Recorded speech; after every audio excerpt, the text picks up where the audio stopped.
The world's hedge fund industry manages no less than nearly $2 trillion in assets globally. 70% of Europe's hedge funds are based here in London, and I'm off to spend some time with one of them to learn a few trade secrets. Lex van Dam has spent 2 decades trading the markets. He's now a partner at Hampstead Capital, a $700 million hedge fund and family office.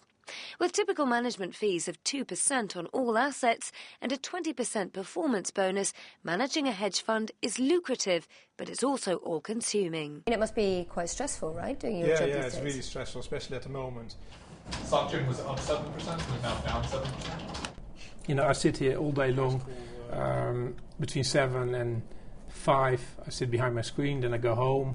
I watch the market from home. At night I wake up probably once or twice to look at what's happening in Asia. So it just goes on and on and on. And this year has been totally crazy. Hedge funds use sophisticated investment techniques that enable them to make money when the markets are rising and falling. Like short selling, the borrowing and selling of a stock with the hope of buying it back later at a cheaper price.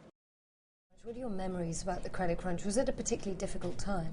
And the credit crunch, it was extremely difficult. Everybody was depressed, lots of people got made redundant, and we all thought, well, this is never going to be okay again. So then, a year, 2 years later, people tell you that everything is fantastic again.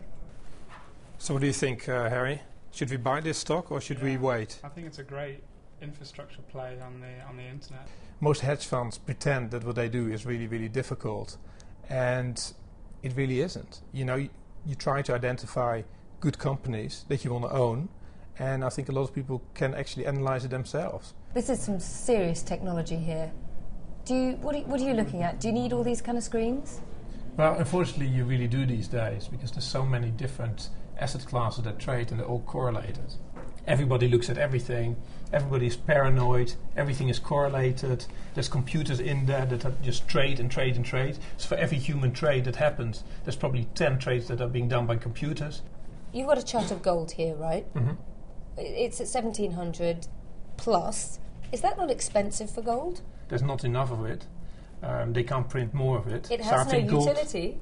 Well, it has to me. I'd rather have it than a piece of paper that the government can print. If you have some money, I think you buy gold, you buy government bonds, and you put your cash in the bank. Which means this 43-year-old Dutchman's not just hedging his bets, but keeping his eye on the big picture too. Nina Dos Santos, CNN, London.